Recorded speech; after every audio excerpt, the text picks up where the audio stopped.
Bien-aimés de Dieu, bonjour ou bonsoir, tout dépend de l'heure à laquelle vous allez suivre cette vidéo. Alors donc aujourd'hui, le titre de la méditation c'est donc les hommes sont plus importants que Dieu. Et le texte de base, c'est le texte de Matthieu 22, 36 à 39. Donc avant de faire la lecture, nous allons confier ce moment à Dieu afin qu'il vienne nous assister, que son esprit prenne le contrôle de toutes choses et qu'il vienne parler à chacun de nous afin de nous disposer à vraiment écouter le fond de cette méditation et à pouvoir prendre des engagements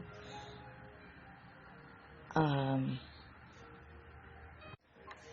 nous laisser transformer par son esprit afin de faire toutes choses qui glorifient le nom de Dieu. Seigneur, nous te disons merci, nous te rendons toute la gloire, nous élevons ton nom, nous glorifions ton nom, nous t'exaltons Seigneur pour toutes tes bontés dans nos vies. Nous t'invitons à venir prendre le contrôle de ce moment afin de nous éclairer, d'ouvrir tous nos sens spirituels afin que nous puissions tirer vraiment le bénéfice de cette méditation, que nous puissions entendre ce que tu veux nous dire par cette méditation. Au nom puissant de Jésus-Christ. Amen. Donc je lis le chapitre de Matthieu 22, 36 à 39. Maître, dans la loi, quel est le grand commandement? Jésus lui répondit, tu aimeras le Seigneur, ton Dieu, de tout ton cœur, de toute ton âme et de tout ton esprit. Voilà le plus grand, le premier commandement. Et le second, lui est semblable. Tu aimeras ton prochain comme toi-même. Amen.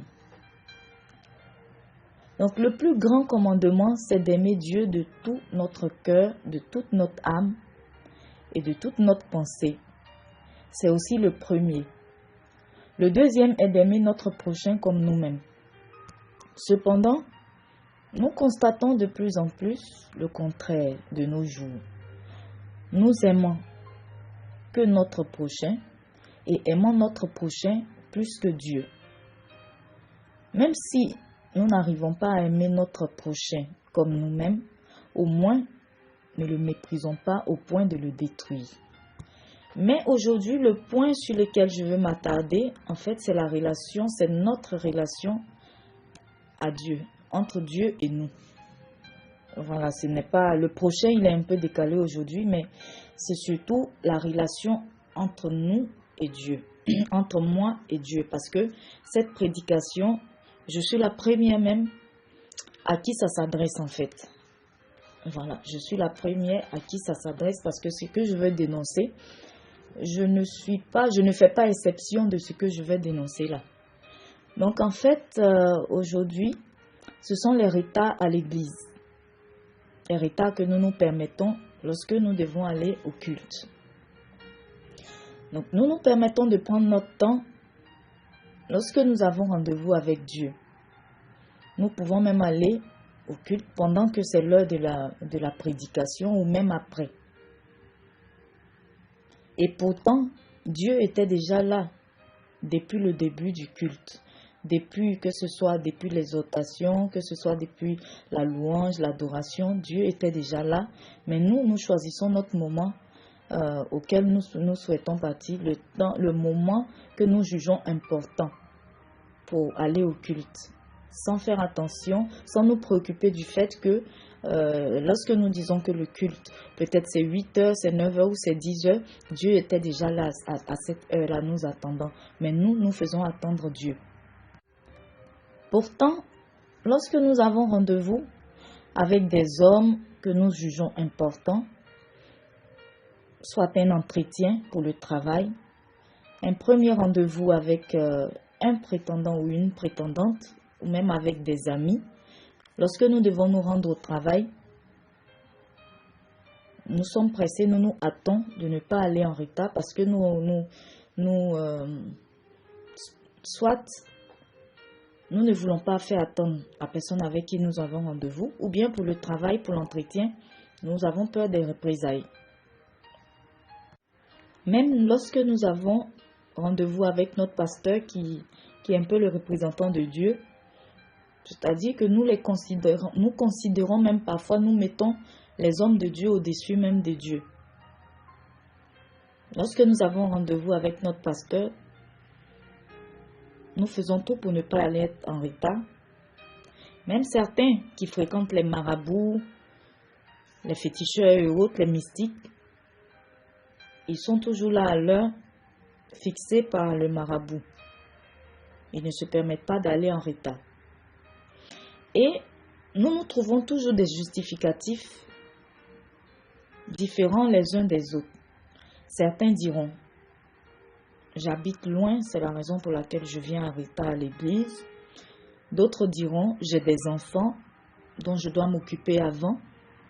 Mais qu'est-ce qui nous empêche de nous réveiller à une heure qui nous permettra de ne pas aller à l'église, en retard à l'église? C'est-à-dire, si nous savons que le culte peut-être il est à 10 heures, comme moi l'église que je fréquente dans ma communauté, le culte est à 10 heures. Alors, si nous savons que peut-être en nous réveillant à 8 heures, avec tout ce que nous avons à faire, nous serons en retard. Mais rien ne nous empêche de nous lever à 6 heures pour au moins être à l'heure au culte. Voilà, donc il y a toujours des solutions à tout, mais tout dépend de la volonté et de l'importance qu'on accorde à chaque chose en fait. Donc nous trouvons toujours des prétextes pour aller en retard à l'église. Par contre, lorsqu'il y a une crise, nous pouvons dire une guerre dans une zone ou des affrontements qui peuvent mettre en danger notre vie ainsi que celle de nos enfants, en un rien de temps, nous pouvons quitter cet endroit-là. Alors pourquoi ne pas nous organiser aussi pour pouvoir aller à l'heure à l'église si nous sommes capables en un rien de temps, parce que il y a une zone qui est menacée, qui menace aussi notre vie. En un rien de temps, nous pouvons rapidement prendre des affaires et évacuer l'endroit pour pouvoir préserver notre vie.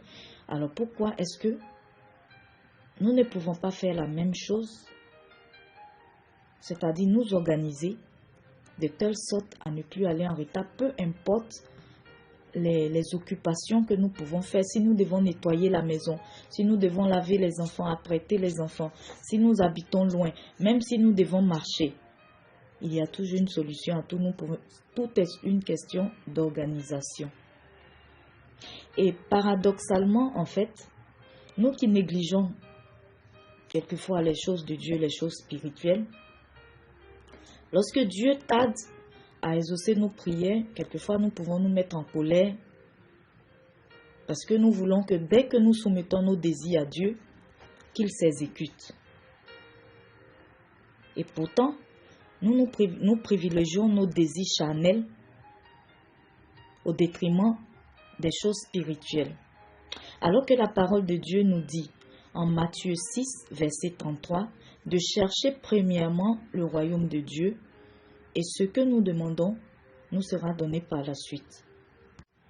Alors donc c'est tout pour cette méditation d'aujourd'hui. En fait, c'était juste nous exhorter, comme je vous le disais, moi la première, nous exhorter à vraiment prendre au sérieux les choses de Dieu. C'est vrai, certainement que c'est parce que, moi je me dis souvent, c'est parce qu'on met plus le caractère amour de Dieu en exergue, qu'on n'a pas peur de Dieu. On s'est dit, bon, Dieu, si même j'ai fait ça, Dieu, il ne va pas me punir tout de suite, ou Dieu, parce que je ne le vois pas. Donc, on se permet certaines choses avec Dieu qu'on ne peut pas se permettre avec les hommes, parce que je prends Dieu et notre patron, par exemple. On sait que Dieu, il est là-haut, je ne le vois pas déjà, et c'est pas sûr qu'il me punisse par rapport à la faute que je vais faire. Alors que mon patron, il est juste là, il me voit, donc lui, il peut me punir. Donc on a tendance à plus craindre les hommes que Dieu. Pourtant, ça devrait être le contraire. C'est comme ça, vous pensez que pourquoi les sorciers, les mystiques, les gens qui travaillent pour le diable, ils sont méchants. Ils sont méchants, ils n'ont pas de sentiments. Et quand ils ont une mission accomplie, ils l'accomplissent parce qu'ils savent que le maître, il est méchant. Et que même, il faut réussir 99 missions. Si tu n'as pas réussi la 100e mission, tu peux être châtié comme si tu n'avais jamais réussi des missions avant. Donc, ne prenons pas l'amour de Dieu pour nous comme une faiblesse. Bien au contraire, ça devait nous motiver à vraiment l'honorer tous les jours qu'il nous donne. Mes frères et sœurs, je vous remercie pour votre écoute. Donc, que le Seigneur vraiment, il nous aide à travailler nos comportements, à travailler nos habitudes. Parce que c'est pas facile, il faut le dire.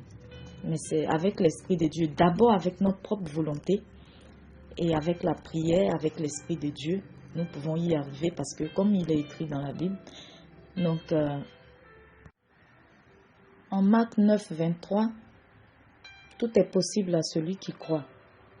Alors si nous avons déjà la volonté, nous prenons la décision de pouvoir changer tout ce qui ne confesse pas le nom de Jésus, tout ce qui ne glorifie pas le nom de Dieu en nous, nous pouvons y arriver.